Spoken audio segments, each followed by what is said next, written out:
지난주에 이어서 지금 누가복음 오늘 이 말씀 두 번째 나누는 우리 한번 따라하겠습니다. 성령이 그들 위에 계시더라. 여기 마리아와 요셉과 마리아가 규례에 따라서 모세의 법에는 남자아이가 태어나면은 40일이 지나야 돼요.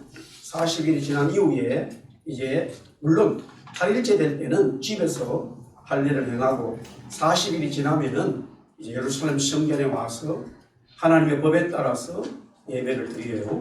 특별히 또 중요한 것은 첫 아이가 장남일 때는 더 중요하게 하나님은 이 부분을 다스리고 있어요. 그것은 오늘날 어떤 신학적인 의미로는 구약에는 장남은 그리스도의 장자급, 즉 하나님의 블레싱에 대한 의미로 영적인 스피리추얼 의미가 미능이 있기 때문에 하나님이 말씀하신 것이지 결통적으로 꼭 장남을 낳아야 된다는 신약의 개념 문제는 아니죠. 자, 어쨌든 40일이 지난 이후에 요셉과 마리아가 아기 예수를 데리고 하나님의 성전인 예루살렘에 오지요. 이때에 누가는 시몬과 안나와 시몬만이 그 아기 예수를 보고 하나님을 찬송하고 찬양하는 장면을 그리고 있습니다. 예수님이 사역을 시작할 때 약 30세부터 시작하고 3년 정도의 사역을 마치죠. 그러면 이 사건이 대략적으로 30년 전에 있었던 일인데 그때 예루살렘 성전은 별반 차이가 없다는 거예요. 예수님이 사역하신 그때에도 이미 예수님이 보았을 때는 성전이 아니에요. 강도의 소굴이다, 장사꾼이다, 이끌이다, 자기의 권력과 모든 것들이 이 백성들이 하나님의 소망을 잃어버리고 하나님의 은혜가 떠나갔음에도 관심이 없어요. 본인들은 예배하고 말씀을 가르치면서 하나님의 은혜가 우리 민족에 있다라고 말하지만은 전부 다 거짓이에요. 그럼에도 이 성전에 안나와 시몬과 안나 같은 진짜 하나님의 성령의 사람들이 있었다라는 거예요. 그러면 그 성령의 사람은 어떤 사람이냐? 우리도 마찬가지죠. 다시 오실 예수님을 맞이할 수 있는 것은요, 성령의 사람이 되어야 되는 거예요.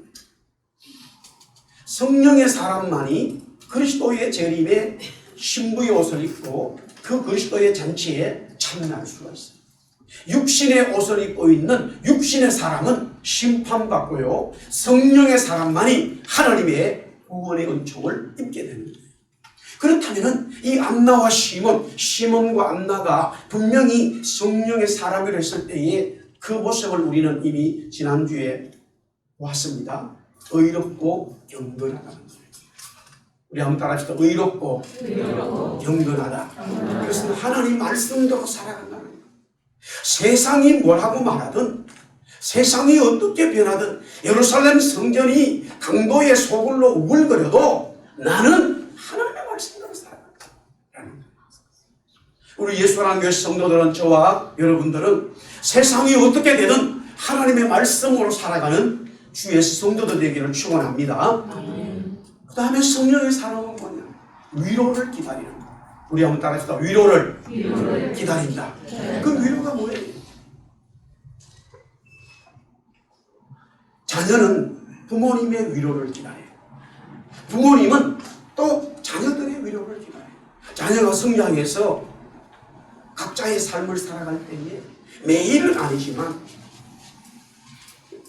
엄마 아빠의 결혼식이나 생신을 맞이하거나 아니면 특별한 일이 있을 때 자녀들이 부모님을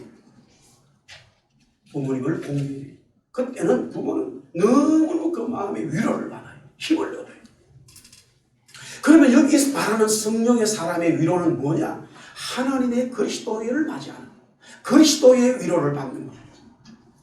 친구의 위로를 받고 부모와 자식 간의 위로를 받고 사람 간의 위로를 받아도 너무 감사하고 기쁘고 힘이 생기는데 하나님의 위로, 예수 그리스도의 위로를 받는 사람들이 성령의 사람이에요. 왜냐면요, 어떨 때는 부모가 자녀들을 완벽하게 위로할 수 없어요. 또한 자녀들이 부모님을 완벽하게 공경하지 못하고 위로를 주는 게 아니라 어떨 때는 근심을 줄 때도 있어요. 사람 간에도 다 마찬가지예요. 그러나 하나님 성령님이 그리스도 여러분들에게 다시 오시는 이 재림에 오실 예수님은 완벽하고 완전한 위로를 우리들에게 주시는 분이에요. 그래서 성령의 사람이고 그리스도를 기다리는 거지요. 할렐루야. 이미 말씀을 드렸지만 성전 중심의 삶이에요. 아무리 예루살렘 성전이 타락해서 주님이 직접 보았을 때도 이거는 성전이 아니구나 라고 하는 답을 내렸음에도 불구하고 거기에 하나님을 섬기고 그리스도를 기다리는 성전 중심의 성령의 사람이 있더라고요. 사랑하는 성도 여러분, 우리 교회는 이 세상에 아무리 타락하고 소돔 고모라 같은 정말로 하나님의 심판의 진노가 임박했어도 그리스도 예수 중심으로 하나님의 교회 중심으로 주님을 기다리는 주의 성도들이 되기를 축원합니다. 마지막은 지난주의 말씀이에요. 찬송하고 감사했다라는 거예요. 안나와 시몬과 안나는 하나님 앞에 찬송하고 감사하더라. 그들의 삶이 기도입니다. 그들의 삶이 금식이에요. 많이 기도하고 금식했을 때에 감사가 없다. 그 기도와 금식은 잘못된 거예요. 하나님 앞에 금식하면서 기도하는데 입술에 찬송이 없어요. 감사가 없어요. 불평불만이 있어요. 그것은 하나님의 아직 응답을 받지 못한 거예요. 하나님으로부터 성령으로부터 은혜를 받고 성령의 사람이 되어버리면 우리가 살아가는 모든 삶에 정말로 앞에 캄캄할 때가 너무 많아요. 그러나 성령의 사람은 그 불평과 불만과 어려움과 고난을 받아들이고 내 입술과 삶 속에서 찬송과 감사가 나옵니다. 분쟁이 나오고 시기가 나오고 싸움이 나오고 화가 나오는 게 아니라 하나님의 성령의 사람들은 당연히 싸울 수 있고 화낼 수 있고 불평할 수 있고 불만을 가질 수 있지만 하나님의 성령의 사람들은 점점 찬송하고 하나님 앞에 감사의 삶을 살아간다는 거예요. 이스라엘 백성들이 왜 광야에서 출애굽의 은혜를 입었음에도 불구하고 1세대가 그 광야에서 심판을 받았습니까? 다 하나예요, 여러분. 누누이 말씀을 우리가 들었잖아요. 여러분들이 성경을 보았잖아요. 하나님 앞에 감사가 없더라는 거예요. 하나님 앞에 찬송하지 아니하고 늘 문제가 있으면 불평하고 불만을 토로하고 형제간에 싸우고 분쟁을 일으키고 지도자의 모세에게 대항을 하고 끊임없이 이 육신의 소욕이 나왔기 때문에 내가 여러분과 저와 육신의 소욕을 가지고 있어요. 바울이 얼마나 이것 때문에 십자가 앞에 내려놓는다고 말을 하고 있잖아요. 사람마다 살아오는 시간들이 다 다르지만 정말로 저도요, 하나님이 예수 믿을 수도 없고 목사가 될 수 없는 그런 상황임에도 너무너무 하나님이 은혜 주셔서 정말로 일찍 고등학교 졸업하고부터 지금까지 사역자로 살아와요. 심지어는 고등학교 때도 이미 전도사와 같은 삶을 살았어요. 제가 섬겼던 시골 교회뿐만이 아니라요, 이미 주일학교 중고등부를 제가 다 맡아서 했어요. 학생이. 그게 소문이 나가지고 이웃교회까지 가서 막 강사를 한 거예요. 고등학교 2학년. 아무것도 모르죠. 지금 돌아보면 너무 부끄럽죠. 그럼에도 불구하고요, 하루하루 지금도 살아가는 삶에 내 육신의 소욕이 얼마만큼 나오는지 몰라요. 그래도 좀 훈련이 돼가지고 얼굴에는 좀 나타나지 말아야 되는데 이 속에서 막 부글부글 끓어대고 얼굴 앞에 웃어야 되는데 그것도 잘 안 된다고. 그래, 여러분들은 오죽하겠어요. 여러분들이 너무 성령 받은 사람 치고 나는 겁이 나. 어떨 때는 저분이 나보다 더 한 수 위다 이러잖아. 어떨 때는 화날 수밖에 없어요, 여러분. 이게 우리의 삶이다. 그러나 분명한 것은 우리는 육신의 소욕을 점점 꺾어버리고 내 생각을 꺾어버리고 불평과 불만의 소리를 잠궈버리고 야곱이 말한 것처럼 내 혀의 입술에 자갈을 물르고 하나님의 은혜를 기다리는 거예요. 그래서 찬송하는 거예요. 감사하는 거예요. 할렐루야. 자, 이런 성령의 사람이 결국 기다린 것은 구세주잖아요. 예수님이잖아요. 우리도 예수님을 기다리는 줄 믿습니다. 제가 예수님이 어떤 분이냐 이거예요. 예수님이 어떤 분이기에 이 안나와 시몬과 안나가 의로운 삶을 기다리고 하나님의 위로를 기다리고요, 성령 중심과 함께 찬송하며 감사하는 삶을 살았느냐는 거예요.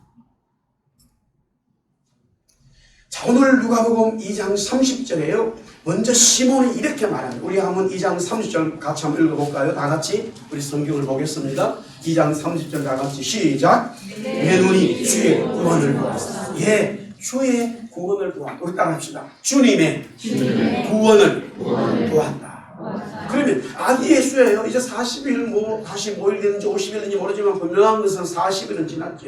베이비 아기예요. 그런데 그 아기를 보고 이 시몬이 주님이 하나님이 보내신 구원자가 메사야다, 그리스도라는 거예요. 야, 왜 시몬이 안나가 기다렸느냐? 구원자를 보았기 때문에. 예수 그리스도가 저와 여러분의 구원자라는 거예요. 마찬가지로 오늘 누가복음 2장 38절 보세요. 2장 38절 다시 읽습니다. 우리 같이 읽습니다. 2장 38절 시작. 마침 이때에 나와서 하나님께 감사하고 예루살렘의 속량을 바라는 모든 사람에게 그에 대하여 말하라. 여기서 속량을 바란다. 자, 구원이라는 말과 속량이라는 말이 같은 의미지만 뉘앙스는 조금 달라요. 본질적인 것은 같습니다. 속량이라는 말은, 자, 먼저 구원이라고 하는 것은 건져낸다라는 거예요. 내가 어디에 있는지 건져내는가. 자기 백성을 죄에서 건져낼 자라. 즉, 우리가 구원받는다는 것은요, 죄에서 그리스도께서 우리를 건져내시는 거예요. 그런데 죄에 있는 우리, 주님이 우리를 건져내는데 그냥 건져내시는 게 아니에요. 뭔가가 지불되어야 돼. 이게 빚이 졌어요. 빚졌어요. 친구에게 아니면은 돈을 빌렸으면은 빚이 진 거예요. 그걸 갚아야 돼요. 그래야 완전한 자유, 구원이 임하듯이 구원은 저와 여러분을 죄에서 그리스도께서 건져내시는데 그냥 손잡고 나오는 게 아니에요. 속량이라고 하는 것은, 리딤이라는 말은 빚을 갚는다는 거예요. 무슨 빚을 갚습니까? 죄의 빚을 갚아라는 거예요. 마귀가, 우리는 죄에 잡혔어요. 마귀에게 잡혀있어요. 그래서 예수님이 나를 데려나가니까 마귀가 지불하라 말이에요. 장현택이 데려가려고 그러면 지불해, 이렇게 말하는 거예요. 그러면 얼마만큼 내면 되나? 10만 불? 100만 불? 택도 없다 이거예요. 그 돈 가지고는 안 된다는 거예요. 그럼 대체 얼마를 내야 되는데? 네 목숨을 내놔라. 그래서 여기에 속량이라고 하는 것은 바로 그리스도의 생명을 담보해서 우리가 구원받았다라는 거예요. 로마서 3장 23절에서 24절 제가 읽어드릴게요. 모든 사람이 죄를 범하였으며 하나님의 영광에 이르지 못했다. 그리스도 예수 안에 있는 속량이에요. 같은 말이죠. 속량으로 말미암아 하나님의 은혜로 값없이 어렵다 하심을 얻은 자 되었다라고 말씀하고 있어요. 할렐루야. 예수님이 자신의 목숨을 우리의 죄를 위하여 마귀에게 지불하고 우리를 구원시켰다라는 말이에요. 그런데 문제는 이거예요. 정말로 그렇다면은 그 예수가 죄가 있느냐 없느냐는 거예요. 나를 구원시키고자 하는 한 사람이 똑같이 죄가 있으면은 마귀는 그것은 이미 자기에게 점령당한 인간이기 때문에, 사람이기 때문에 지불할 수가 없어요. 그래서 요한일서 3장 5절에 그렇게 말합니다. 그가 우리 죄를 없애려고, 여기서 우리 죄를 없애라고 하는 말은 속량한다는 말이에요. 우리 죄를 없애려고 나타나신 것을 너희가 안 하니 그에게는, 예수님에게는 죄가 없느니라. 죄 없는 예수 그리스도가, 하나님의 아들 그리스도가 이 땅에 오셔서 우리의 모든 죄를 속량하셨다, 지불하셨다라는 말씀이에요. 그것이 바로 구원자, 속량자라는 말이에요. 왜 시몬과 안나와 시몬이 기다렸습니까? 무엇을 기다렸습니까? 누구를 기다렸습니까? 바로 그리스도, 구원자, 속량자를 기다리고 있었다는 거예요. 우리 또한 이 세상에 다시 오실 예수 그리스도, 구원자, 속량자를 기다려야 될 줄 믿습니다. 자, 그러면서 자, 다시 우리 본문의 31절 보겠습니다. 2장 31절요. 다 같이 다시 볼까요? 우리 한번 읽어봅니다. 31절만 시작. 이는 만민 앞에 예비하신 것이요. 자, 주의 구원을 보았고 주님의 구원자가 이 땅에 왔는데 그 구원을 받을 수 있는 사람들이 누구냐 이거예요. 누가 구원을 받을 수 있느냐라는 거죠. 여기 보니까 이는 만민 앞에 예비하신 것이라. 여기서 만민은 all people이라는 모든 사람들이 다 구원 받을 수 있다는 거예요. 누구든지 주를 부르는 자는 구원을 얻는다라고 하는 말씀과 같다라는 거예요. 자, 그런데 모든 세상의 사람들의 만민 누구든지예요. 누구든지인데 그것을 설명을 좀 하고 있어요. 자, 사도행전 먼저 1장 8절에 보면 오직 성령이 너에게 임하시면 우리가 권능을 받죠. 자, 그 다음에 출발점이 예루살렘과 온 유다와 사마리아와 땅끝까지 이르러 내 증인이 된다. 여기서 유다와 사마리아는 물론 예루살렘도 그렇습니다만은 이스라엘이에요. 그런데 제가 오늘 우리 한번 따라합시다. 예루살렘. 이스라엘. 이방. 자, 오늘 이 말씀이 누가복음 2장에 나와 있어요. 하나님의 구원의 역사가 속량되어지는 역사가 예루살렘, 그 다음에 이스라엘, 그리고 이방. 이것이 all people, 만민에게 적용이 된다는 거예요. 자, 먼저 32절 보겠습니다. 32절 다 같이 있으면 32절 다 같이 시작. 이방을 비추는 빛이요 주의 백성 이스라엘의 영광. 자, 그리고 우리가 읽었습니다만은 38절에 보면 예루살렘의 속량을 바라는 모든 사람. 여기서 예루살렘이 나오고요. 그 다음에 시몬은 이방을 얘기하고 난 다음에 이스라엘. 이게 거꾸로 돼 있죠. 성령이 임하면은 예루살렘으로 출발해가지고 이스라엘 그리고 이방으로 가는데 반대로 한번 돌려보세요. 자, 우리가 이렇게 적용하면 돼요. 사랑하는 성도 여러분, 저도 그렇습니다. 구원을 받았느냐 이거예요. 구원을 받았으면 했을 때에 복음을 앞으로 진행하는 걸 뒤로 돌려버리면은 내가 이방에서 다시 이스라엘이 되고 이스라엘에서 예루살렘의 시민이 되는 거예요. 예루살렘의 시민이 된다는 것을 계시록에서는 새 예루살렘 성에 대한 말씀을 하고 있습니다. 다시 보겠습니다. 그럼 저는 이것을 다시 순서대로 말했어요. 지금 여기서 시몬이 먼저 이방에 대해서 얘기하고 그 다음에 이스라엘에 얘기하죠. 그러고 난 다음에 이 안나는 예루살렘에 대한 이야기를 하는데 같은 사도행전 1장 8절의 개념으로 같은 선상으로 예루살렘과 이스라엘과 땅끝 이방으로 같은 맥락의 말씀이 여기서 나오죠. 자, 그렇다면은 먼저 예루살렘에 보겠습니다. 예루살렘은 뭐냐? 오늘 다시 38절 보세요. 예루살렘이라고 하는 말이 나오면서 다음에 뭐가 나왔어요? 속량이죠. 예루살렘에 들어가는 시민. 예루살렘의 시민은 반드시 속량을 받아요. 계시록에 하나님께서 그리스도께서 요한에게 반모선에 있는 요한에게 환상을 보여주는데 마지막에 이 새 뉴 제루살렘을 보여줘요. 새 예루살렘을 보여주면서 그 예루살렘 성에 사는 자들은 반드시 속량을 받은 자예요. 하나님의 성령이 예루살렘을 지나갔다는 말은 예루살렘의 어떤 지역적인 의미도 있지만은 우리의 영적으로 보면 반드시 속량의 은혜에 우리는 반응을 해야 돼요. 그래서 그리스도의 재림을 준비하는 자는요, 영원한 새 예루살렘에 들어가는 속량받은, 구속받은 하나님의 백성들이 영원한 하나님의 백성, 시민이 되는 거예요. 자, 그 다음에 두 번째는 이스라엘입니다. 자, 우리 32절 보세요. 이스라엘에게는 뭐가, 주의 백성 이스라엘이라고, 그 다음 뭐가 나오죠? 오늘 말씀에 32절. 이스라엘은 뭐라고요? 영광이죠. 자, 보세요. 예루살렘의 시민이 된 자는 속량을 받은 자단 말이에요. 그렇다면 그 범위가 그 다음엔 하나님의 영광으로 드러나게 돼 있어요. 이가봇입니다. 이가봇. 이가봇의 뜻이 뭐냐? 하나님의 영광이 사라진 거예요. 이스라엘 백성들에게 지금 하나님의 영광이 떠나버렸어요. 없어요. 본인들은 하나님 앞에 예배하지만 하나님의 영광이 없는 거예요. 반대로 말하면 내가 예루살렘에 성령을 받았다면 그때부터 내 삶 속에는 뭐가 나타나요? 하나님의 뭐예요? 영광이 나타나요. 아멘? 그게 이스라엘. 자, 그 다음에 32절 보세요.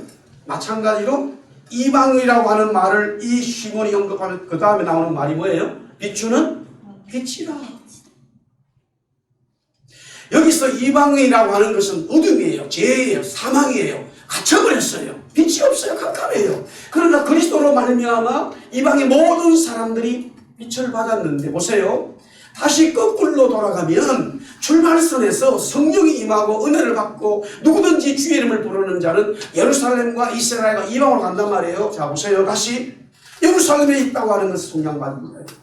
성령을 받은 자는 바로 이스라엘이 되는데 그때부터 하나님의 영광이 나타나지요. 하나님의 영광이 나타나는 자는 반드시 이방 사람들에게 빛을 드러내게 되어 있어요. 이것은 진리예요. 날씨가 덥지요. 목사님 지금 뭔 얘기하는 것을 모르겠다. 괜찮습니다. 복음은 다시 또 들려집니다. 다시 말씀드릴게요. 안나와 시몬과 안나는요, 왜 이들이 성령의 사람이냐? 그리스도를 보고요, 이미 구약에 예언되신 말씀과 함께 그리스도가 이 땅에 와서 어떻게 사역을 할 것이며 그 사역이 어떻게 퍼져갈 것인가 이미 안나와 시몬과 안나는 알았다는 거예요. 그게 뭐냐? 구체적으로 오늘 말씀해 보면 첫 번째는 예루살렘의 시민이 되는 거예요. 우리 예수하나님의 성도 여러분들은 예루살렘의 시민이 되어야 되는 거예요. 자격이 뭐냐? 성령을 받는 거예요. 예루살렘의 시민의 자격이 뭐냐? 성령 받는 거예요. 새 예루살렘에 들어가는 게 뭐냐? 그리스도로 말미암아 성령으로 말미암아 성령 받고 인치심을 받는 거예요. 그러면은 더 넓은 의미로 이제 하나님의 백성 예루살렘이 커져서 이스라엘 백성이 되는데 이스라엘 백성은 뭐냐? 영광이에요. 이스라엘의 영광이 뭐냐? 이스라엘은 원래 야곱이 이스라엘 이름이 바뀌었죠. 야곱은 속이는 자예요. 남의 발꿈치를 잡았어요. 좀 심한 표현으로 사기를 친다 그런 뜻이에요. 그러나 이 야곱이 하나님을 만남으로 말미암아 하나님과 사람과 교류로 이겼다. 여기서 승리했다. 주님 말씀하시죠. 제자들에게 내가 세상을 이겼노라. 내가 세상을 이겼다. 너희들도 세상을 이긴다라고 말해요. 이길 수 있다. 이길 것이다. 가리라. 세상을 이긴다. 예수 그리스도가 이 세상을 이기셨기 때문에 우리 또한 승리의 깃발을 뽑을 수 있다는 거예요. 할렐루야. 그게 뭐예요? 그게 뭐지? 하나님을 이기고 사람을 이기는 게 뭐지? 그게 바로 나로 말미암아 하나님의 글로리 올까? 하나님의 영광이 나타나는 거예요. 저 사람을 만나면 만날수록 뭔가 있어. 저 사람 왜 이렇게 기쁘지? 저 사람은 뭘 두고 저렇게 살아가길래 그 비전이 뭐지? 하나님의 영광이 있으면요, 하나님의 영광을 가진 사람과 만나면 만날수록 반드시 하나님의 영광이 뭔지 자꾸만 봐요. 자기가 가지고 똑같은 사람의 A와 B가 똑같이 10만 불이 있어도요, 똑같은 A, B와 10만 불이 있어도 하나님의 영광을 가지고 가는 사람과 그렇지 않은 사람은 10만 불의 차이가 너무너무 커져요. 내가 속량을 입은 예루살렘의 사람이 되었다면 더 넓은 의미로 이스라엘의 백성인데 하나님의 영광이 나로 말미암아 드러나는 것이고, 그 다음에 세 번째 땅끝이라고 하는 이방인. 우리도 이방인을 씁니다만 오늘 여기서는 영적인 이야기를 하는 거예요. 혈통적인 것이 아니라 영적인 하나님의 나라를 말하는데 그 빛을 비춘다고 하는 이방인 나에게도 하나님의 빛이 비춰짐과 동시에 내가 속량을 받고 하나님의 영광이 내 삶 속에 들어왔을 때에 그때부터 나로 말미암아 모든 믿지 않는 사람들에게 하나님의 빛, 그리스도의 빛, 어둠과 세상과 마귀 속에서 갇혀있는 그들에게 그리스도의 빛이 막 드러나 비춰주는 거예요. 그래서 또 그 사람들이 그리스도의 빛을 받아들이는 놀라운 역사가 일어나는 거예요. 할렐루야. 자, 34절, 35절 이 말씀 하나만 더 보고 좀 정리해 봅시다. 34절, 35절 대단히 중요한데 우리 한번 일단 같이 다시 한번 읽겠습니다. 2장 34절 35절 시작. 시몬이 그들에게 축복하고 그의 어머니 마리아에게 말하기를 보라 이는 이스라엘 중 많은 사람을 피하거나 흥하게 하며 비방을 받는 표적이 되기 위하여 세움을 받았고 또 칼이 내 마음을 찌르게 하리니 이는 여러 사람의 마음의 생각을 드러내는 여러분들이 우리말을 읽었을 때 이 말 자체가 이게 뭐지라고 하는 의미 자체도 쉽지는 않습니다만은 의미를 알기 이전에 여기 보면은 일단 문장으로 봤을 때 우리말이 틀린 건 아닌데 조금의 수정이 좀 필요해요. 조금 더 쉽게 이해할 이 해석이 필요한 거예요. 자, 예수님이 오셨어요. 이 시몬이 보고 뭐라고 얘기하냐면은 이 지금 마리아가 정기 예식을 마치고 난 다음에 이제 아기를 안고 있단 말이에요. 그 아기를 보고 이 시몬이 뭐라고 그러냐면은 이 마리아하고 요셉이 다 들어요. 부모니까. 이 아이로 말미암아 많은 사람들이 패하기도 하고 흥하기도 하고 성공 쉽게 말하면 어떤 사람은 실패하고 어떤 사람은 성공한다는 거예요. 쉽게 말하면 예수 그리스도로 말미암아 어떤 사람은 실패하고 어떤 사람은 성공한다. 이거를 성경에서는 뭐라고 그러냐면은 실패한다는 말을 예수 그리스도를 돌이라고 했을 때 그 돌에 걸린다는 거예요. 그 돌에 걸려서 넘어진다는 거예요. 그러나 똑같은 돌이 그 주춧돌이 그 돌이 그 사람의 삶에 이 성공하는 사람은 기초가 되어버려요. 주춧돌이 돼요. 코너스톤이 돼요. 그래서 그 사람은 살아난다는 이야기예요. 아멘. 자, 그 다음에 비방을 받는 표적이라고, 여기서 비방이라고 하는 것은 우리 영어에는 어게니스트가 나오는데 대항을 하는 거예요. 예수님에게 대항을 하는 사람이 있고 예수님에게 순종하는 사람이 있는 거예요. 예수님에게 순종하는 사람은 흥하게 되는 거고 대항하는 사람은 패하게 된다는 같은 맥락이에요. 그런데 그 다음 말씀이 사실은 우리 번역에, 우리 마을 번역이 틀린 것은 아닌데 우리가 읽을 때 조금 헷갈릴 수 있어요. 여기 보세요. 여러 사람의, 자, 먼저 또 칼이 네 마음을 찌르는다 한다고 그랬어요. 여기서 네 마음이라 했을 때 누구의 마음일까요? 문장에서 마리아의 마음이에요. 부모의 마음이에요. 예수님 때문에 부모가 너무 힘들 수 있다는 것. 그건 이해가 되는. 그 다음 말이냐면 이는 여러 사람, 앞에 사람들이에요. 마음의 생각을 드러내야 한다는 거예요. 지금 여러분들이 영어 성경을 보면 아주 쉽게 이게 이해가 되는데 우리말의 번역이 그러니까 뭐냐면은 자, 이런 말이에요. 아주 쉽게 들어보세요. 제 생각이 이제 예수님을 만났어요. 장현철이 예수님을 만났죠. 그런데 내 마음에 생각이 있어요. 그 생각이 드러남으로 인해서 내 생각이 예수님을 만났을 때 내 생각이 드러남으로 인해서 흥하고 순종적이 될 수도 있고 내 생각이 드러남으로 인해서 예수님을 만났을 때예요. 내 마음의 생각이에요. 내 마음의 생각이 예수님을 만났을 때 드러남으로 인해서 패하거나 아니면은 대항을 할 수 있다는 거예요. 자, 다시 말씀드릴게요. 예수님이 자, 이렇게 지금 우리가 이 카메라를 두고 양쪽으로 앉았는데 오른쪽을 흥하고 왼쪽을 흥한다라고 예수님이 말씀한 게 아니고 우리의 생각 때문에 똑같은 돌이에요. 돌이 있어요. 그 돌이 그냥 예수님이에요. 아멘? 그런데 내가 생각을 드러냄으로 인해서 그 돌이 나에게는 주춧돌이 되는 거예요. 그게 흥하는 사람들이에요. 똑같은 돌이 예수님이 있어요. 그 내 마음의 생각을 드러냄으로 인해서 그 돌 때문에 내가 걸려버려요. 그게 패하는 자들이에요. 사랑하는 성도 여러분, 예수님이 이 땅에 오셔서 말씀 전할 때 똑같은 일이 벌어졌어요. 마지막 때도요. 왜 마태복음 25장에 양과 염소와 양으로 비유하고 있습니까? 예수님이 너는 양이야, 너는 염소야 라고 말씀하잖아요. 내 마음의 생각이에요, 여러분. 여기서 내 마음의 생각, 내 마음이라고 하는 것은 밭이에요. 내가 이 말씀에 대해서 어떻게 받아들이냐의 문제예요. 자, 내 마음이 옥토요, 내 마음이 밭이기 때문에 주님을 그대로 받아들이면 내가 아무리 죄가 많고 지식이 부족하고 부모를 잘못 만나고 공부를 못하고 돈이 없다 하더라도 아니면 육체적인 정신적으로 병이 걸렸다 하더라도 치료됨과 동시에 모든 삶에 하나님의 흥하는 하나님의 역사가 나온다 이 말이에요.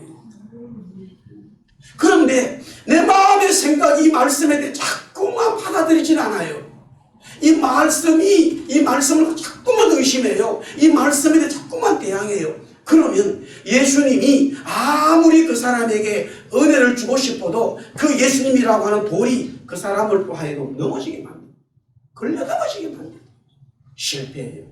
여러분들 이 땅에서 살다가 기업하다가 직장생활하다가 아니면은 우리 사람 관계에서 성공할 수도 있고 실패할 수 있지만 그것은 성경이 말하는 성공, 실패, 흥과 패가 아니에요, 여러분. 성경이 말하는 오늘 시몬과 안나가 말하는 여기서 그리스도를 보고 말하는 흥과 패, 그 다음에 여기서 말하는 이 비방과 순종의 내용이 뭐냐? 그리스도에 대한 반응이에요. 그리스도에 대한 반응이에요.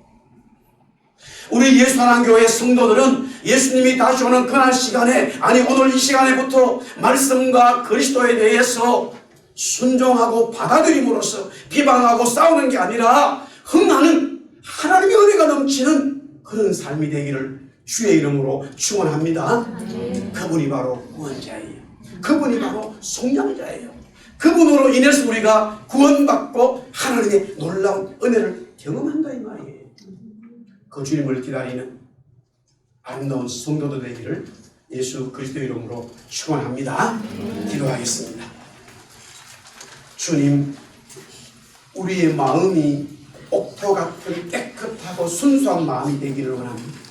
하나님의 말씀이 떨어지면 아멘 아멘 하고 30배, 60배, 100배의 결실이 맺어주는 줄 믿사오니 그 말씀에 대항하거나 말씀에 불순종하는 어리석은 자가 되어 패하는 심판받는 자가 아니라 말씀에 순종함으로써 흥하고 성공함으로써 하나님 앞에 칭찬받고 구원받고 속량받는 아름다운 성도 주님의 신부 다 되게 하여 주옵소서. 예수님 이름으로 기도드리고 나이다. 아멘.